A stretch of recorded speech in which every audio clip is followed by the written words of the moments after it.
ಲಕ್ಷ್ಮೀ ನಿವಾಸ ಜೋಡಿಗಳು ಹನಿಮೂನ್ ಮೂಡ್ನಲ್ಲಿ ವಿದೇಶಕ್ಕೆ ಹಾರಿದ್ದಾರೆ.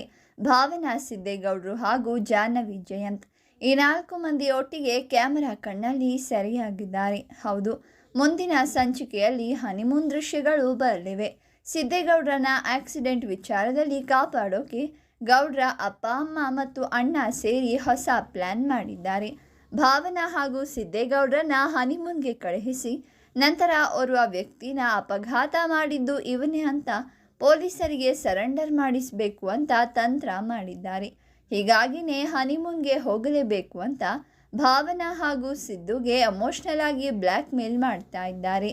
ಇದು ಸದ್ಯದ ಲಕ್ಷ್ಮೀ ನಿವಾಸದ ಕತೆ. ಈಗಾಗಲೇ ಹನಿಮೂನ್ ಸನ್ನಿವೇಶಗಳನ್ನು ಚಿತ್ರೀಕರಣ ಮಾಡಲಾಗಿದೆ. ಶ್ರೀಲಂಕಾದಲ್ಲಿ ವಿಶೇಷ ಸಂಚಿಕೆಗಳನ್ನು ಶೂಟ್ ಮಾಡಿದೆ ತಂಡ. ಮತ್ತೊಂದು ವಿಶೇಷ ಅಂದರೆ ಸಿದ್ದೇಗೌಡರು ಭಾವನಾ ಜೊತೆಗೆ ಜಾಹ್ನವಿ ಜಯಂತ್ ಕೂಡ ಹೋಗಿರೋದು. ಇವರು ಹೇಗೆ ಜೊತೆ ಆದರು ಅನ್ನೋದು ಮುಂದಿನ ಸಂಚಿಕೆಗಳಲ್ಲಿ ಪ್ರಸಾರವಾಗಲಿದೆ. ಸದ್ಯಕ್ಕಂತೂ ಶೂಟಿಂಗ್ ವೇಳೆ ತೆಗೆದ ಫೋಟೋ ವಿಡಿಯೋಗಳನ್ನು ಭಾವನಾ ಪಾತ್ರಧಾರಿ ದಿಶಾ ಮದನ್ ಅವರು ಹಂಚಿಕೊಂಡಿದ್ದಾರೆ. ದಿಶಾ ಹಾಗೂ ಚಂದನ ಇಬ್ಬರು ಭರತನಾಟ್ಯ ಡ್ಯಾನ್ಸರ್ಸ್.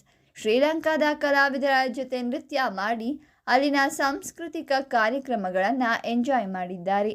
ನಾಲ್ವರು ಶ್ರೀಲಂಕಾದ ಸೊಬಗನ್ನು ಸವಿದಿದ್ದಾರೆ. ಹಲವು ಪ್ರೇಕ್ಷಣೀಯ ಸ್ಥಳಗಳಿಗೆ ಭೇಟಿ ಕೂಡ ನೀಡಿದ್ದಾರೆ. ಈ ಫೋಟೋಗಳಲ್ಲಿರೋ ದೃಶ್ಯಗಳು ಹನಿಮೂನ್ ಸಂಚಿಕೆಯಲ್ಲಿ ಪ್ರಸಾರವಾಗಲಿವೆ. ಒಟ್ನಲ್ಲಿ ಲಕ್ಷ್ಮೀ ನಿವಾಸ ಅಭಿಮಾನಿಗಳಿಗೆ ಬಿಗ್ ಗಿಫ್ಟ್ ಕೊಡೋಕೆ ತಯಾರಾಗಿದೆ ತಂಡ. ಆ ಬ್ಯೂಟಿಫುಲ್ ದೃಶ್ಯಗಳನ್ನು ಕಣ್ತುಂಬಿಕೊಳ್ಳೋಕೆ ಮಿಸ್ ಮಾಡದೆ ನೋಡಿ ಲಕ್ಷ್ಮೀ ನಿವಾಸ.